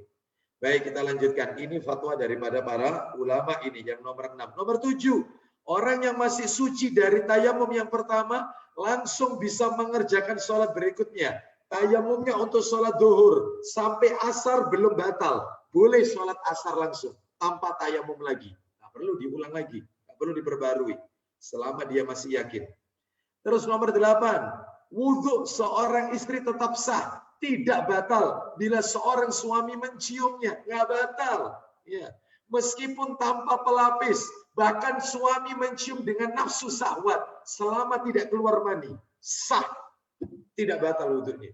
meskipun istrinya dicium dengan syahwat, asalkan bukan jima, batal. Ya, baik. Mana dalilnya? Itu dalilnya lihat catatan kaki nomor 4, bisa kita lihat di sini. Nah ini ya, di sini kami cantumkan catatan. Nah ini kumpulan fatwa-fatwa seputar wanita ditulis oleh Syekh Utsaimin halaman 20. Ini sayang kitabnya ada di rak ini, belum saya ambil tadi ya. Baik, jadi ada di situ, nggak apa-apa. Sebab ada wanita itu habis wudhu, mau disentuh suaminya. Aku wudhu, aja dicekel, wudhu, suci. Jangan dipegang. Nah terus saya mau megang siapa kalau nggak megang kamu, kan gitu ya. Nah maka yang seperti ini nggak apa-apa, boleh, sah. Nomor berikutnya, 9. Tidak batal wudhunya bila terkena parfum, kolonj, deodoran, parfum. Ustadz, parfumnya ada alkoholnya, nggak apa-apa. Yang nggak boleh itu kalau dijadikan dikonsumsi, itu nggak boleh. Tapi kalau untuk dijadikan di pakaian kita, sah, nggak apa-apa. Najis enggak. Ya, jadi itu fatwa ulama yang paling kuat, nggak apa-apa. Jadi misalnya bapak ibu pakai parfum, terutama ibu-ibu nggak boleh ya pakai parfum keluar rumah. Kalau dalam rumah nggak apa-apa. Kalau laki-laki keluar ke masjid, maka dia harus disunahkan pakai wangi-wangian. Ternyata wangi-wangiannya ada bercampur parfum, metanol, alkohol atau apa, maka sah, nggak apa-apa. Ya, tidak batal wudhunya. 10. Wudhunya batal. Wudhunya batal jika tidak menyisakan sensitivitas indera untuk mendengar suara di sekitarnya. Seperti jatuhnya sesuatu dari tangannya, menetesnya air liur, dan hal lain yang serupa. Baik dilakukan dalam posisi berdiri tidurnya, atau mungkin posisi duduk tidurnya, berbaring, rukuk, ataupun sujud. Masa ada Ustaz sujud tidur? Ada. Sholat ada itu qiyamul lail kan panjang-panjang. Nah, nggak taunya mendengkur. Nah, ini batal sholatnya, harus wudhu lagi. Kita sering lihat ini kalau waktunya Ramadan itu, sujudnya kan lama. Semua gerakan kan lama. Dan itu yang disyariatkan. Tidur dia, nggak terbiasa. Namun jika tidurnya ringan, ia masih bisa merespon hal-hal yang disebutkan di atas, maka tidak membatalkan wudhu dalam keadaan apapun. 11. Tidak ada satupun dalil dari Rasulullah tentang doa saat membasuh anggota wudhu. Nggak ada. Kumur, baca apa? Membasuh wajah, bacaannya apa? Membasuh tangan, ada lagi bacaannya. Nggak ada yang seperti itu. Yang ada itu adalah setelah wudhu tuntas, baru baca doa. Asyhadu an la ilaha illallah wa asyhadu anna Muhammadan abduhu wa rasuluh. Boleh ditambah. Allahumma ja'alni minat tawabina wa ja'alni minal mutatahhirin. Atau doa yang lain. Mirip seperti kafaratul majelis. Subhanakallahumma wa bihamdika. La ilaha illa anta astaghfiruka wa atubu ilaik. Nah itu nggak pakai asyhadu an la ilaha illa, nggak pakai, langsung la ilaha illa anta subhanaka ini subhanakallahumma wa bihamdika la ilaha illa anta astaghfiruka wa atubu ilaik. Nah itu ya, itu setelah wudhu, mirip seperti doa kafaratul majelis. Kita lanjutkan terakhir 12. Kaifiat wudhu yang afdol tertib, urut, bersambung. Sekalipun kalau tidak tertib, tidak urut, tidak mengapa. Mestinya habis berkumur kan membasuh wajah. Ini tidak, lupa membasuh tangan. Ingat dia, astagfirullah, ternyata mestinya wajah. Tidak usah diulang lagi. Setelah tangan, lalu wajah. Ternyata dia lupa. Mestinya habis membasuh wajah, itu kan membasuh tangan. Enggak, mencuci kaki. Atau dia langsung membasuh kepalanya sama telinganya. Lupa tangannya. Nggak apa-apa. Ya, setelah itu jangan diurut dari awal lagi. Lanjutkan aja. Tadi yang lupa, teruskan sisanya. Nggak apa-apa. Yang afdol urut memang. Tidak urut, tidak mengapa. 13 terakhir, dibolehkan mengeringkan anggota wudhu setelah wudhu. Pakai handuk, dikeringkan, supaya tidak menetes. Nggak apa-apa. Adapun ada dalil nih, dalil bunyinya begini. Barang siapa berwudhu lalu mengusapnya dengan pakaian yang bersih, maka tidaklah mengapa. Dan barang siapa yang tidak melakukannya, itu lebih baik. Sebab air wudhu adalah cahaya di hari kiamat, nanti bersama deretan amal perbuatan. Ternyata hadisnya dhaif jiddan, lemah sekali. Saya lihatkan catatan kaki nomor 7. Nah ini, dalam kitab silsilah hadis dhaif, jilid 4, hadis nomor 1683. Tapi hadis dhaif ini, kumpulan hadis dhaif yang ditulis oleh Syekh Albani rahimahullah. Syekh Muhammad Nasiruddin Al-Albani rahimahullah. Hadisnya dhaif. Yang benar boleh dibasuh dengan handuk dan seterusnya. Baik Bapak Ibu sekalian, tuntas fikih. Sekarang saya lanjutkan, tambahkan lagi, yaitu di sini saya tambahkan sekalian tuntas karena bulan depan kita libur soalnya. Ya, bulan depan kita masuk Ramadan tarawih ya. Saya tambahkan sekarang, nah ini share screen-nya, share screen. Mana ini share screen? Nah, ini share screen. Saya bukakan, nah ini wudhu tabel. Gimana Mas Ramdhani, bisa terbaca? Jelas Ustaz. Jelas ya, jelas ya. Baik. Fikih wanita seputar wudhu ini bagus untuk ibu-ibu. Mudah-mudahan ibu-ibu menyimak ini. Semuanya soal ini untuk ibu-ibu ini. Ya. Baik, kita lihat ini. Kita lihat yaitu ya, Bapak Ibu sekalian. Nah, ini. Sebentar. Saya manfaatkan aja gini. Nah, ini.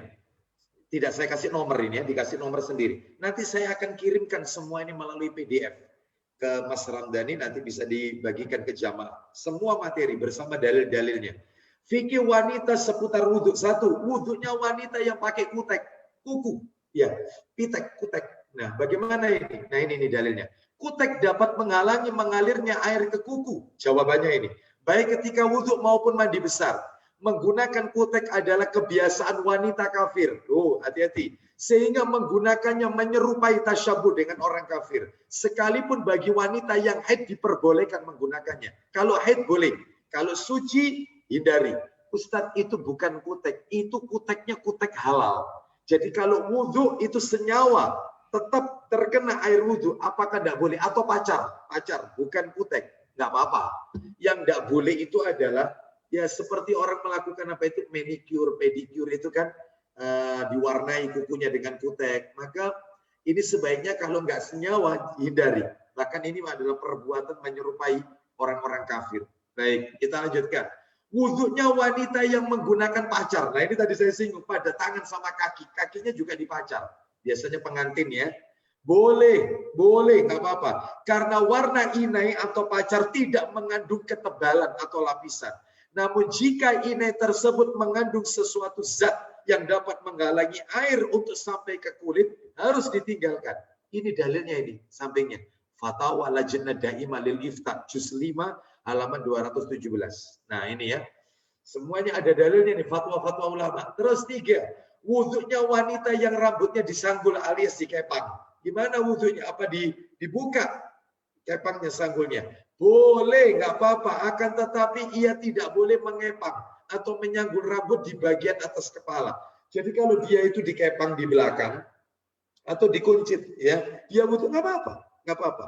Meskipun tidak dibuka kuncitnya, ya, yang nggak boleh itu kalau diikatnya itu begini. Kan ada wanita itu dikuncit bagian belakang, terus ditaruh di atas gini, nah terus dikasih jepit gini. Jadi sehingga tengkuknya ini, maaf ini ya, tengkuknya terlihat. Itu yang nggak boleh. Ini nggak boleh. Jadi lebih baik kalau mau nguncit di bagian belakang, bukan bagian depan. Kecuali kalau mandi, karena memang tidak boleh terkena. Misalnya dia tidak boleh mengenakan air itu ke rambutnya, nggak apa-apa. Tapi kalau ini tidak apa itu bukan untuk mandi dan seterusnya, sebaiknya hindari. Ya, baik kita lanjutkan. Wudhunya wanita dengan mengusap jilbab, karena wudhunya di tempat keramaian. Sehingga kalau dia buka jilbab akan ketahuan laki-laki, maka dia harus apa ya? Dia dimameli. Nah, begini aja, beginikan aja jilbabnya. Tanpa apa ini dia hanya mengusap jilbab. Hukumnya apa? Boleh dengan syarat jika jilbabnya menutupi hingga di bawah lehernya. Betul-betul tertutup, jilbab syar'i. Jilbab syar'i, nggak apa-apa. Karena apa? Karena terkondisikan. Jika dilepas, auratnya akan terlihat. Nggak apa-apa.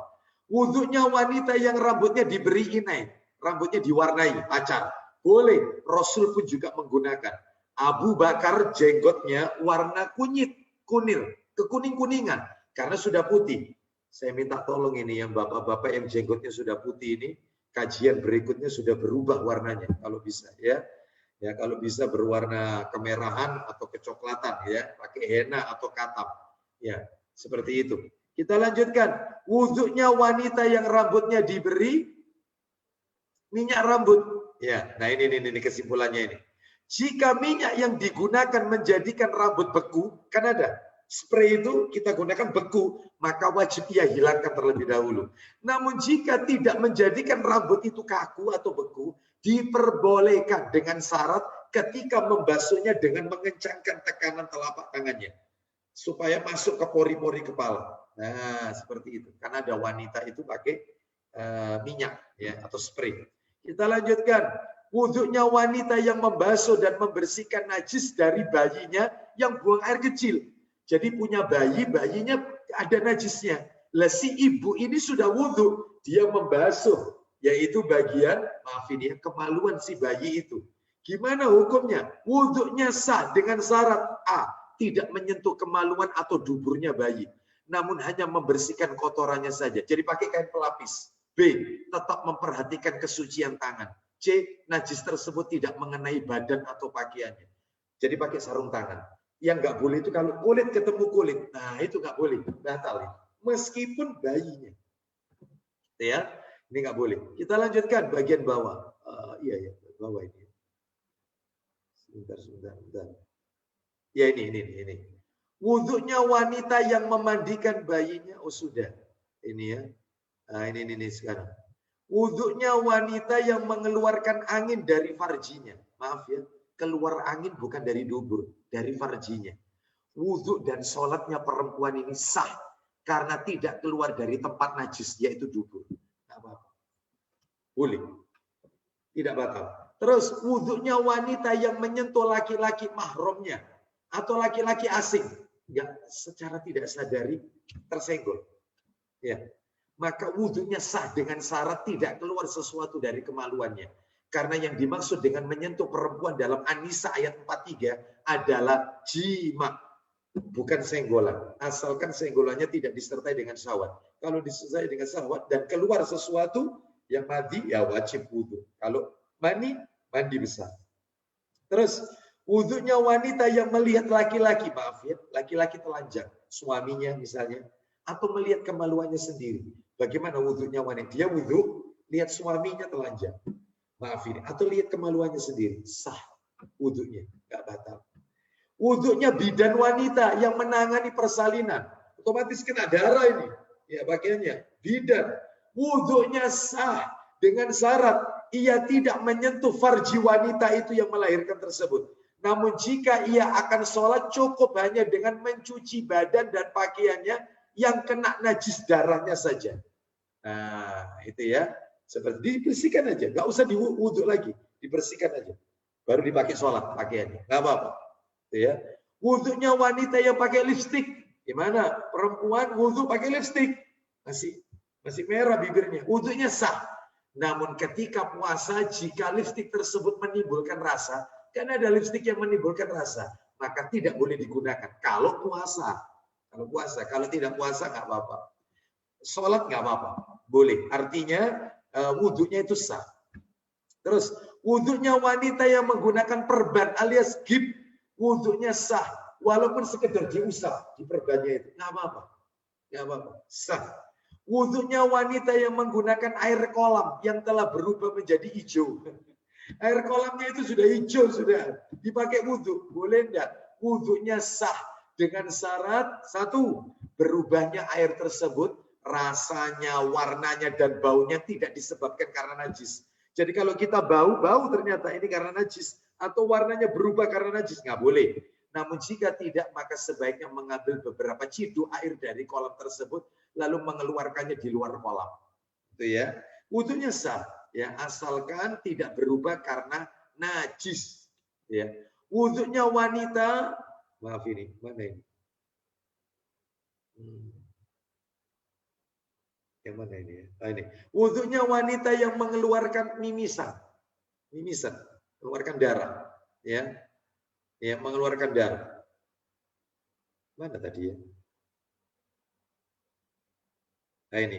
Wudhunya sah, namun jika dikhawatirkan akan mengotori masjid, sebaiknya ia membersihkan lebih dahulu. Nggak batal, mimisan. Kita lanjutkan. Berikutnya. Ya. Loh, mana tadi? Mana tadi ya? Kok jadi lipstik, perban, Mimisan sudah. Terus wudhunya wanita yang dicium suaminya sah, nggak batal, ya, asal tidak keluar mani. Hukum wanita yang baca Quran tanpa wudhu, wanita baca Quran nggak pakai wudhu boleh selama tidak dalam kondisi junub, ya. Semuanya ada ya, fatwa Syekh Shalih Fauzan dalam kitab Tadabbur Quran halaman 44. Semuanya ada dalilnya. Kalau ini yang atas Abu Dawud nomor 178, nanti bisa dilihat kitabnya. Wudhunya wanita yang memakai pernak-pernik perhiasan di kepala. Seperti apa ya pernak-pernik itu ya? Jepit gitu ya, atau apalah, macam-macam. Tidak boleh diusap karena harus dilepas.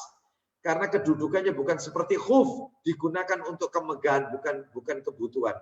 Maka harus dilepas itu. Nggak boleh diusap. Yang diusap itu jilbabnya nggak apa-apa. Wudhunya wanita yang istihadhah. Nah tadi, diwajibkan bagi wanita untuk mandi 1 kali setelah habis masa iddah. Kemudian setelah itu tidak diwajibkan untuk mandi sampai tiba masa haid berikutnya. Namun ia harus berwudhu setiap kali akan sholat. Dan boleh dijamak. Contoh, Zuhur sama asar mandi aja sekali. Wudhunya 1 kali. Dijamak sekalian, Zuhur sama asar. Dijamak, bukan dikosor. Zuhur 4 rakaat, asar 4 rakaat. Nanti ketika masuk maghrib, mandi lagi 1 kali. Wudhu lagi untuk maghrib sama isya. Dijamak lagi. Maghribnya 3, isyanya 4 rakaat. Jadi istihadhah boleh dijamak. Kalau istihadhah saja boleh dijamak, bagaimana dengan penyakit yang lebih kronis daripada istihadhah? Ya maaf ya, kanker. Ya, macam-macam penyakit yang berat-berat. Ya, mereka yang kena COVID ya. Ada nggak apa-apa dijamak. Orang sakit sholatnya boleh dijamak. Istihadhah aja boleh dijamak. Ya. Lanjut, wudhunya wanita yang keputihan, mengeluarkan cairan. Tadi sudah kita bahas ya, kita lanjutkan saja. Oh, sudah selesai sampai di sini. Jika keluar dari tempat air kencing, maka cairan tersebut najis dan membatalkan wudhu. Namun jika keluar dari tempat rahim, maka cairan itu suci dan tidak najis. Namun tetap membatalkan wudhu, sebab tidak semua yang membatalkan wudhu itu najis. Contohnya kentut. Tetapi ada ulama yang lain berpendapat, tadi sudah saya bacakan, bahwasanya keputihan itu tidak najis sehingga tidak perlu wudhu lagi. Ini pendapat lain. Wallahu a'lam bishawab. Karena masalah fikih tentunya banyak pendapat Bapak Ibu. Mari kita saling menghargai pendapat masing-masing. Jika Bapak Ibu punya pendapat yang lain setelah mendapatkan ilmu yang lain, ya, maka tentunya mari kita saling menghargai. Semua ini adalah ada dasarnya. Wallahu a'lam bishawab. Demikian apa yang bisa kami sampaikan. Tanpa terasa sudah pukul 9:30 ini, Mas Ramdhani, ya, karena panjangnya materi, karena terkait dengan masalah fikih. Wallahu a'lam bishawab. Ya, saya kembalikan kepada Mas Ramdhani. Gimana? Baik Ustadz, jazakallahu khairan. Ustadz, ada 5 pertanyaan, bisa ya? Waktunya jam segini? Insya Allah, ya enggak apa-apa. Ya, asalkan jangan panjang-panjang. Jazakallahu khairan. Baik. Yang pertama, Assalamualaikum Ustadz. Najiskah percikan darah hewan kurban yang mengenai pakaian dan pakaian tersebut kemudian dikenakan untuk sholat? Iya. Apakah najis? Yaitu pakaian yang terkena darah hewan kurban. Maka tidak najis. Cukup dibersihkan saja seperti tadi. Orang yang bidan yang menangani persalinan tadi. Maka cukup dibersihkan aja pakaiannya yang terkena darah tadi, ya, atau sedikit diujat, dan dia boleh sholat dengan menggunakan pakaian tersebut. Wallahu a'lam bishawab. Nggak apa-apa, boleh. Silakan yang lain. Kemudian pertanyaan berikutnya, misal saat umroh, muntawif saya itu pernah menyuruh membawa semprotan di botol kecil. Katanya bisa digunakan untuk memperbaharui wudhu tanpa harus keluar masjid berwudhu. Apakah itu maksudnya wudhunya sah dengan semprot air begitu? Baik, nah dalam hal ini karena ketika tawaf dan kita tahu bagaimana letak toilet di Masjidil Haram atau Masjid Nabawi jauh, bahkan naik eskalator turun bawah tanah itu jauh tempatnya. Maka dalam hal ini berwudhulah sekedarnya, sedapatnya, ya 1 mud 500 ml. Bagaimana kalau misalnya dengan semprotan? Kalau memang terkondisikan padat sekali, krodit tempatnya, nggak mungkin kita pisah rombongan dari jamaah, maka dalam hal ini diperbolehkan karena terkondisikan. Wallahu a'lam bishawab. Boleh, sah. Ya. Nah, Ustaz. Pertanyaan berikutnya ini keluar dari tema, tapi saya bacakan saja. Saya pernah membaca tentang unta, kambing yang diternakan harus dikeluarkan zakatnya. Bagaimana dengan tanah kosong dan rumah? Apa harus dizakati juga? Baik, kalau tanah kosong, rumah, itu dia hanya sekedar investasi, ya. Investasi, maka dalam hal ini tanah itu ia pakai, ya. Terus rumah, mobil termasuk juga, itu dipakai pribadi, ya, pribadi. Maka dalam hal ini tidak perlu dikeluarkan zakatnya. Tetapi kalau itu dijadikan sebagai bisnis usaha, tanahnya disewakan, nah itu baru, ya. Atau rumahnya dikontrakkan, dijadikan kos-kosan, nah itu baru dapat penghasilan. Termasuk mobilnya direntalkan, nah itu dapat. Tapi kalau dipakai sendiri, nanti dapat setengah tahun, dapat 1 tahun, bosen jual lagi, pakai sendiri, tidak untuk dijual beli, bukan. Maka nggak apa-apa. Seperti ini, tidak perlu keluar zakat. Kalau mau sodako silakan, tapi tidak ada perhitungan kalau sodako. Wallahu a'lam bishawab. Kecuali kalau harta tersimpan, deposito, ya, maka kalau sudah 1 tahun dan nisabnya 85 gram emas, maka kena 2,5%. Kalau emas-emasan, ya yang kita simpan. Berapa? Ya setiap tahun kalau memang nisabnya 85 gram emas. Misalnya kita punya emas, ibu-ibu punya emas, yang dipakai antingnya, kalungnya, gelangnya, cincinnya, binggelnya, semuanya, ya sama yang disimpan di dalam almari, misalnya ini, totalnya 100 gram. Maka itu kalau berjalan setiap tahun, ya kena 2,5%. Terus setiap tahun. Ya, seperti itu. Tapi kalau punya aset rumah, hanya sekedar punya, tidak untuk disewakan. Kecuali kalau untuk disewakan, ya, maka dia dapat setiap tahunnya, maka itu kena. Harus dilihat haul dan nisabnya. Wallahu a'lam bishawab. Iya, silakan. Nah, Ustaz, ini pertanyaan keempat. Ya. Ustaz, saya sering wudhu dari rumah atau kantor waktu pergi ke masjid mengingat keutamaan wudhu. Betul. Tapi kadang ragu dengan kebersihan lantai, terutama pas di kantor. Ya. Akhirnya saya membersihkan kaki lagi di masjid. Gimana sebaiknya, Ustaz? Baik, maka dalam hal ini, Bapak Ibu sekalian, penyakit was-was. Penyakit was-was ini adalah hembusan, bisikan dari syaitan. Maka selama kita tahu lantai itu adalah bersih, ya. Kalau sekedar debu, maka ini suci. Toh juga debu dipakai tayamum juga kan. Tapi kalau kita misalnya melihat di situ ada bercak, menimbulkan bau juga dan seterusnya, dan kita tahu itu najis, maka nggak boleh. Maka kalau kita terkena, maka kita harus mencuci atau berwudu. Tapi kalau itu tidak ada bekas seperti ada bau, tidak ada bercak, tidak ada, maka nggak apa-apa. Kita sholat di lantai tersebut. Atau misalnya kita berangkat keluar dari rumah, nggak taunya ada air yang menggenang pakaian kita terkena. Bagaimana caranya? Gampang. Gampang. Terutama kalau ibu-ibu ya, pakaian bawahannya kan kadang-kadang menyeret ya. Karena kan panjang, memang syariatnya harus panjang. Maka cukup ibu-ibu berjalan di tempat yang kering, yang tidak tidak ada air. Tempat yang kering. Jalan yang kering maksudnya. Silakan Anda jalan aja, cukup itu sebagai penyucinya. Tidak perlu ibu wudhu lagi atau dicuci, tidak perlu. Seperti itu. Termasuk bapak-bapak, maka kalau misalnya terciprat dan bapak-bapak meragukan ini bagaimana, ini air najis atau air selokan atau apa, maka cukup diusap, ambil air aja diusap aja, tidak usah wudhu lagi. Pakaiannya tadi itu diusap aja. Diusap, sudah pakai sholat. Ya, Islam ini menghendaki kemudahan. Ya, wallahu a'lam bishawab. Ya. Baik Ustadz, ada ini pertanyaan terakhir. Bismillah Ustadz, izin bertanya, bab sholat sunnah wudhu. Apakah boleh dikerjakan setiap kali setelah berwudhu? Dan apakah boleh jika dikerjakan hanya saat kita setelah berwudhu hendak akan tidur? Baik.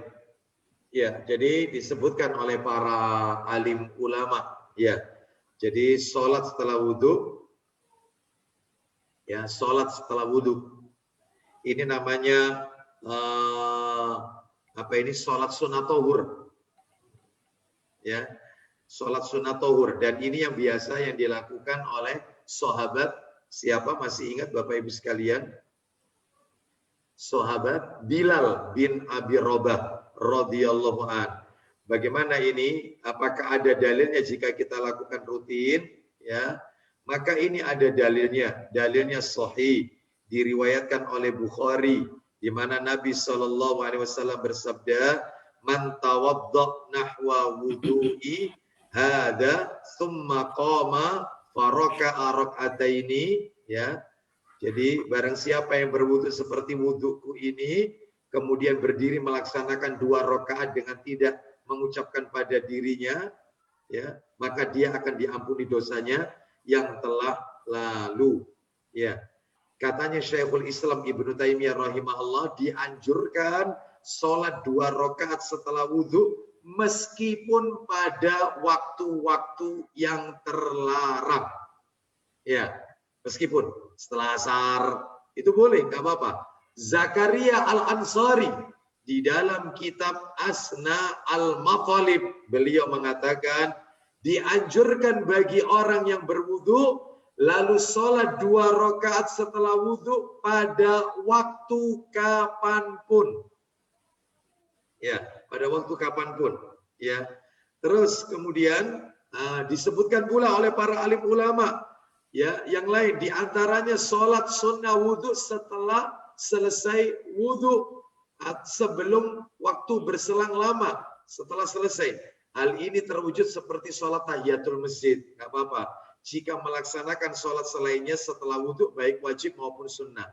Baik, dalam hal ini boleh, ya, tidak mengapa menggabungkan antara sunnah wudhu dengan menggabungkan antara sholat sunnah wudhu dengan tahiyatul masjid karena sama-sama sunnah. Wallahu a'lam wa bishawab. Ya. Jadi seperti itu. Jadi hal ini diperbolehkan. Bagaimana kalau misalnya itu kalau mau tidur kita berwudu, apakah sholat 2 rakaat? Ya, itu ya. Apakah boleh ini? Ya, maka dalam hal ini, misalnya, ya, disebutkan oleh Syekh Utsaimin rahimahullah ketika beliau ditanya, apakah sholat-sholat dapat masuk satu ke yang lainnya? Contoh bagi orang yang ingin sholat sunnah wudu, ia masukkan dengan sunnah duha. Jadi mau sholat sunnah duha kan dia berwudu. Setelah itu kemudian dia sholat sunnah wudu. Maka dalam hal ini tidak perlu. Ya, cukup dia langsung sholat duha dan boleh dia niatkan 2. Karena sama-sama sunnah hukumnya. Wallahu a'lam wa bishawab. Itu ya. Begitu juga yaitu ketika mau tidur. Kata para alim ulama, bagaimana ini kalau mau tidur? Dia akan berwudu lebih dahulu. Maaf sebentar. Saya cas dulu ini. Ya, bagaimana? Maka dalam hal ini tuntunannya adalah ketika mau sholat. Itu lebih ditekankan. Sholat sunnah wudu. Adapun kalau mau tidur, ya dia berwudu setelah itu sholat 2 rakaat. Wallahu a'lam, yang seperti ini belum kami temukan, yaitu periwayatannya. Wallahu a'lam wa bishawab. Begitu. Baik, alhamdulillah rabbil alamin. Kajian malam ini alhamdulillah telah berlangsung dengan lancar. Jazakallahu khairan Ustadz Abu Aslam. Informasikan bahwa untuk kajian selanjutnya dengan Ustadz Abu Aslam insyaallah akan lanjut Syawal Jumat keempat, kembali ke Jumat keempat ya Ustadz ya. Insya Allah begitu. Ya. Karena Jumat ketiga ini hanya untuk kali ini karena ada uzur syar'i beliau. Iya. Oke. Baik, Ustadz, tafadhol untuk menutup kegiatan hari dengan doa. Nah, kita akhiri kajian kita pada malam hari ini dengan doa kafaratul majelis. Semoga menjadi tambahan ilmu yang bermanfaat. Dan kita berdoa semoga Allah mempertemukan kita dengan Ramadan di tahun ini. Dan semoga Ramadan di tahun ini bukanlah Ramadan yang terakhir bagi kita. Tetapi Allah masih memberikan kesempatan kepada kita untuk menikmati indahnya Lailatul Qadar di masa-masa yang akan datang. Semoga Allah berikan kita kesehatan dan umur yang barokah. Kita tutup wassallallahu ala nabiyyina wa ala alihi washabihi wasallam. Subhanakallahumma wa bihamdika asyhadu an la ilaha illa anta astaghfiruka wa atubu ilaik. Wa akhiru da'wana anil hamdulillahi rabbil alamin. Assalamualaikum warahmatullahi wabarakatuh.